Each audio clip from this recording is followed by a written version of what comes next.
The shrine 2010 को dislike किया, like कीजिए। फिल्म की शुरुआत होती है एक ऐसी जगह को दिखाने से जहाँ पर रिचुअल यानी जादू वगैरह किए जाते हैं। यहाँ एक आदमी जो एक कंपनी का वर्कर था, उस पर जादू किया जाने वाला था। आसपास एक कल्ट था जो काला जादू करते थे। उन्होंने काले रंग के हुड्स पहने हुए थे और वर्कर को भी बांधा हुआ था। तभी वो वर्कर के चेहरे पर मास्क पहनाते हैं, जिसके बाद हथौड़े से उसके मास्क पर वार किया जाता है। उसका पूरा ही चेहरा कुचला गया, जिस वजह से उसकी मौत हो जाती है। ये कल्ट कुछ मंत्र करने लगी, जो देखने से लग रहा था कि ये शैतान को इंसानों की कुर्बानी देते हैं, और इस वर्कर को मारकर भी इन्होंने ऐसा ही किया। इसके बाद हम एक रिपोर्टर लड़की को देखते हैं जिसका नाम कार्मेन था, और अब से हम कार्मेन को मैं कहकर बुलाएंगे। अब कार्मेन यानी मैं हमेशा अपने काम में मसरूफ रहा करती थी। मुझे नई कहानियों की तलाश थी। मेरी इसी आदत की वजह से मेरा दोस्त खुश नहीं था, क्योंकि मैं उसे वक्त नहीं दे पाती थी। मेरा दोस्त मुझे कहने लगा कि कार्मेन जरा मेरे साथ भी कुछ वक्त गुजार लिया करो, जिस पर मैंने उसे कहा कि देखो, मुझे अपना काम बहुत प्यारा है, अगर मैंने इस पर ध्यान नहीं दिया तो ऐसे तो मेरा फ्यूचर, मेरे प्लान्स, ख्याल सब बर्बाद हो जाएंगे। जो बात मेरे दोस्त को बुरी लग गई। फिर जब मुझे उस वर्कर के लापता होने की खबर मिली तो मैं अपने बॉस के पास गई। अब वो हमारी ही कंपनी का वर्कर था। मैंने बॉस को उसके लापता होने की कहानी सुनाई। ये भी बताया कि वो जिस इलाके में घूमने गया था वहाँ और भी बहुत सारे टूरिस्ट गायब हुए हैं, यानी जो वहाँ घूमने आए थे सबके सामान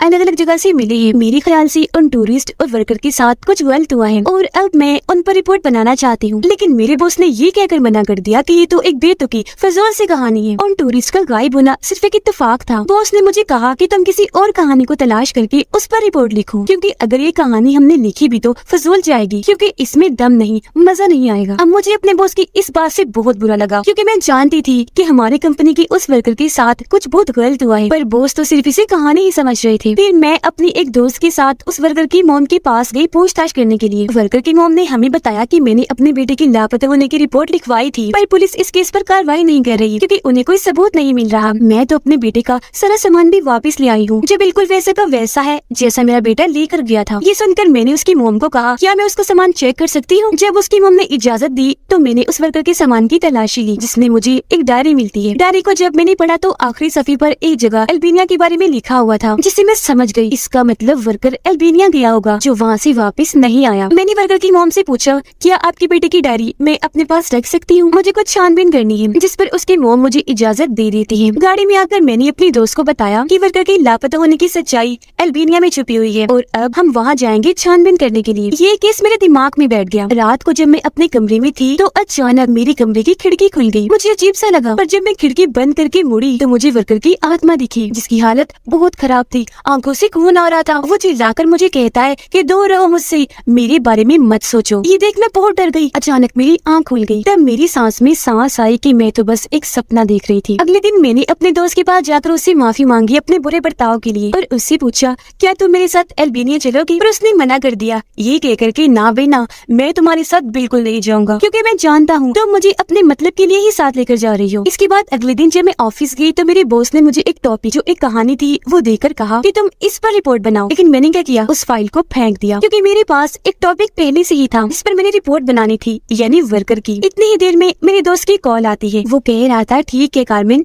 मैं तुम्हारे साथ चलने को तैयार हूँ। जिसके बाद अगले ही दिन हम उस जगह पर जाने के लिए निकल गए। रास्ते में मैं वर्कर की डायरी पढ़ रही थी, जिसमें लिखा था कि रहने के लिए यहाँ कोई होटल नहीं, इसलिए मैं एक बार में रुका हुआ हूँ। वर्कर ने ये भी लिखा हुआ था कि यहाँ एक गाँव है जिसके लोग बहुत ही अजीब है, और तो और गाँव में एक जंगल है जहाँ पर बहुत ही अजीब तरह की फोग है, यानी कोहरा। ये गाँव वाले सबको वहाँ जाने से मना करते हैं। ये पढ़कर मैं सोच में पड़ गई कि भला वो कौन सी जगह है जिस बारे में वर्कर ने लिखा। अब जब मैं और मेरे दोनों दोस्त उस गाँव में गए तो सच में वहाँ के लोग काफी अजीब थे, क्योंकि वो हमें घूरे ही जा रहे थे। ऐसा लग रहा था जैसे उन्हें हमारा यहाँ आना पसंद नहीं आया और वो चाहते हैं कि हम यहाँ से चले जाएं। इसी गांव में हमें एक छोटी लड़की मिलती है जो काफी घबराई हुई थी। मैंने बच्ची से पूछा, बेटा क्या तुम इस गांव में खुश हो? इस पर बच्ची ने साफ साफ कह दिया, नहीं बिल्कुल नहीं। फिर मैंने वर्कर की तस्वीर उसे दिखाकर पूछा, अच्छा क्या आप इसे जानती है? बच्ची तस्वीर को देखकर डर गई। कुछ बताने ही वाली थी कि तभी यहाँ उसके डैड आ गए। वो बच्ची पर गुस्सा करने लगी, डांट कर कहते हैं, यहाँ क्या कह रही हो, और अजनबियों से बात करने से मना किया था ना, अब जाओ यहाँ से। जिस पर बच्ची भी चुपचाप वहाँ से चली गई।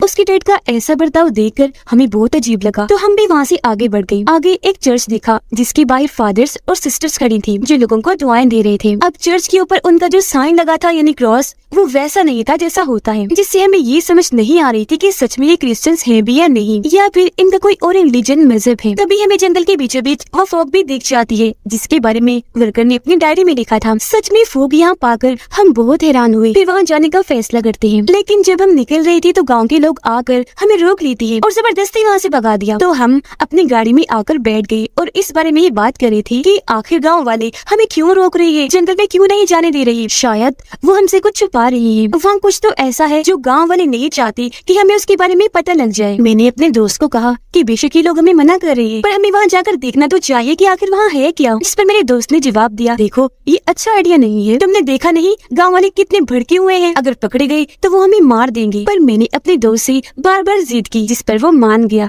और हम उस जगह पर जाने के लिए निकल गए। जब हम लोग वहाँ पहुँचे तो ये देखकर काफी दंग रह गए कि ये फोक तो आम फोक की निस्बत काफी घनी और गहरी है। अब मैं उस फोक के अंदर जाना चाहती थी, लेकिन मेरा दोस्त मुझे रोक लेता है। इस बात को लेकर अभी हमारी बहस चल ही रही थी कि तभी मेरी फीमेल फ्रेंड फोक के अंदर चली गई। फोक में जाते ही अचानक वो गायब हो गई। हमने उसके वापस आने का इंतजार किया, लेकिन जब वो वापस नहीं आई तो मैं भी फोक के अंदर चली गई। फोक में जाते ही मुझे किसी के होने का एहसास हुआ। ऐसा लग रहा था जैसे कोई मुझे देख रहा हो। बाहर मेरी दोस्त फोक से निकल आई, लेकिन वो काफी हैरान और परेशान लग रही थी। मेरे दोस्त ने उसकी ऐसी हालत देखकर पूछा कि क्या हुआ, जिस पर उसने कोई जवाब नहीं दिया। फिर मेरे दोस्त ने पूछा कि क्या तुमने अंदर कारमेन इन्हें मुझे देखा, तो उसने कहा नहीं। फोक के काफी अंदर जाने पर मुझे एक शैतान की मूर्ति दिखी जो काफी डरावनी लग रही थी। मूर्ति ने अपने हाथ में किसी का दिल पकड़ा हुआ था। मैंने उस मूर्ति की तस्वीर बना ली अपने रिपोर्ट में लगाने के लिए, लेकिन जब मैं दूसरी तरफ से तस्वीर बनाने गई तो ये देखकर काफी डर गई कि मूर्ति का सर भी मुड़कर उस तरफ हो गया है और वो मुझे ही देख रहा है। मेरी होश उड़ गई ये सोचकर कि आखिर इस मूर्ति का सर कैसे मुड़ गया। लेकिन तभी मूर्ति की आंखों से खून आने लगा और उसके हाथ में पड़ा हुआ दिल धड़कने लगता है। ये देखकर मैं बहुत डर गई। तभी आसपास से डरावनी सी आवाजें आना शुरू हो गई। मैं फौरन भागकर फोक से बाहर आई,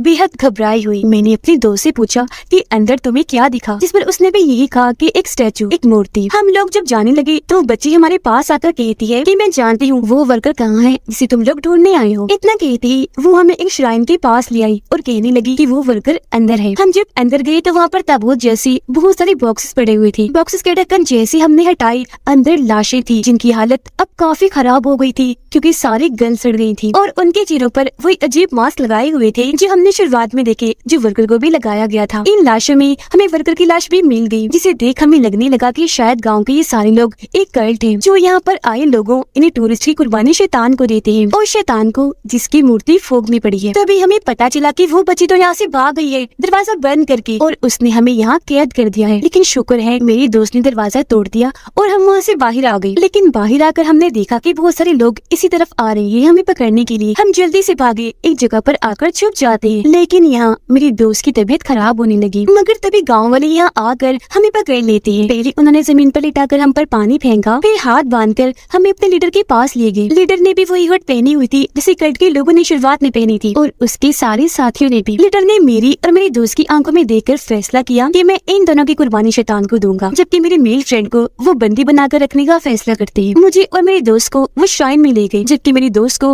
अलग ले जाया जाता है। अंदर पूरा कल्ट था, सभी ने काले रंग की हुड्स पहनी हुई थी। उन्होंने कारमेन और उसकी दोस्त के कपड़े फाड़कर सफेद रंग का लिबास पहना दिया, जिसके बाद लीडर आकर हमें गौर से देखने लगा। उन्होंने फैसला किया कि पहले वो मेरी दोस्त की कुर्बानी देंगे, इसलिए मुझे जेल में बंद कर दिया जाता है। उन्होंने मेरी दोस्त को पत्थर पर लेटाकर उसके हाथ पांव बांध दिए, पर अगले ही पल जो उन्होंने किया वो देखकर तो मेरी हालत ही खराब हो गई। उन्होंने मेरी दोस्त के हाथ पांव काट दिए। अब लीडर मंत्र पढ़ने लगा। मेरी दोस्त ने जब उसके चेहरे की तरफ देखा तो वो एक डेमन था, यानी एक शैतान। फिर वहाँ वैसे ही मास्क लगाया जाता है जैसा वर्कर को भी पहनाया था। मास्क पर तो कीलें थी जो आंखों में घुसती थी। लीडर मंत्र पढ़कर हथौड़ा उठाता है और मास्क पर दे मारता है, जिससे मास्क मेरी दोस्त की आंखों में घुस गया। बड़ी बेरहमी से उसकी मौत हो गई। बाहर जबरदस्ती मेरी दोस्त से एक कब्र खुदवाई जा रही थी। उस पर नजर रखने वाले आदमी का ध्यान जैसे हटा, मेरी दोस्त ने बेलची से उस पर वार कर दिया। उसकी गन नीचे गिर गई तो मेरी दोस्त ने मार मार कर उसे बेहोश कर दिया। फिर उसने गन उठा ली और मुझे बचाने के लिए वो निकल गया। जब वो श्राइन में आया तो देखता है कि हमारी वो दोस्त मर गई है और कल्ट के सारे लोग उसे बॉक्स में डाल रहे हैं। वो फिर मेरे पास आ गया। अब क्योंकि अगला नंबर मेरा था तो एक आदमी जैसे मुझे लेने आया, मेरी दोस्त ने उस पर हमला करके उसे धक्का दे दिया। वो फिर मुझे लेकर भाग गया और कल्ट को वहीं पर बंद कर देता है। लेकिन रास्ते में मेरी तबीयत खराब हो गई और मुझे उल्टी होने लगी। आसपास से डरावनी आवाजें भी आ रही थी। मेरी दोस्त ने तसल्ली दी कि घबराओ नहीं, सामने एक घर है, उनकी गाड़ी लेकर हम यहाँ से भाग जाएंगे। घर के अंदर आकर मेरी दोस्त ने उन पर गन तान दी। धमकाते हुए उनसे पूछा कि बताओ जल्दी गाड़ी की चाबी कहाँ है। पर क्योंकि उस फैमिली को इंग्लिश जुबान समझ नहीं आती थी तो वो उसकी बात को समझ नहीं पाते। श्राइन में उन गाँव वालों ने, इन्हें कल्ट के लोगों ने दरवाजा तोड़ दिया था और वो हमारी तलाश में निकल गए। मेरी दोस्त ने फैमिली को बांध दिया और पूछने लगा कि बता दो चाबी कहाँ है। फैमिली फैमिली अपनी जुबान में उससे कुछ कहना चाह रही थी जो मेरा दोस्त भी समझ नहीं पाता। उनके बेटे को थोड़ी बहुत इंग्लिश आती थी तो वो मेरे दोस्त से कहता है कि मैं जानता हूँ चाबी कहाँ है। अचानक मेरी हालत अजीब हो गई। मैं बुरी तरह डरने लगी क्योंकि मुझे हर तरफ डीमंस और शैतान नजर आ रही थी जो बहुत बदसूरत थे। आंखें तो थी ही नहीं, मुंह गोल था जिसमें दांत बहुत ही अजीब खौफनाक थे। मैं काफी डर गई। इसी वजह से एक कमरे में आकर छुप गई। वो बच्चा मेरे दोस्त को किचन में ले गया चाबी देने के लिए। चाबी लेकर मेरे दोस्त ने उसके भी हाथ बांध दिए। मैं जब उस कमरे में थी तो अचानक आईने में मुझे डीमन देखा जिसने मुझे पोजेस्ड कर लिया, यानी अपने कंट्रोल में। वो अब मेरे अंदर आ चुका था जिस वजह से मेरी हालत अजीब होने लगी। मैंने जोर से चीख मारी जो सुनकर मेरा दोस्त और पूरी फैमिली काफी डर भी गई, साथ ही वो बहुत हैरान भी थे। मेरा दोस्त तो इतना डर गया कि गन लेकर वो मेरे पास आ गया। तभी वो डीमन जो कार्बन इन्हीं मेरे अंदर था वो फैमिली पर हमला कर देता है, फिर उन्हें मारकर उनका मांस खाने लगता है जो देखकर मेरी दोस्त की हालत खराब हो गई। तभी मैंने अपने दोस्त को गर्दन से आकर पकड़ लिया क्योंकि मेरे अंदर वो डीमन पूरी तरह हावी हो गया था। डीमन मेरे दोस्त को कहने लगा कि मैंने इंसानों का गोश्त खाया हुआ है और खून भी पिया हुआ है, मुझे दोनों चीजें बहुत मजे की लगती है, इसलिए आज मैं तुम्हें भी मार दूंगा। इससे पहले वो मेरे दोस्त को मारता यहाँ पर कल्ट का एक आदमी क्रॉस लेकर आ गया। उसने जैसे डीमन के सामने क्रॉस किया तो डीमन ने फौरन मेरे दोस्त को छोड़ दिया। कल्ट का वो आदमी डीमन से कहने लगा कि इस जिस्म को छोड़ दो और चले जाओ, जिस पर डीमन कहने लगा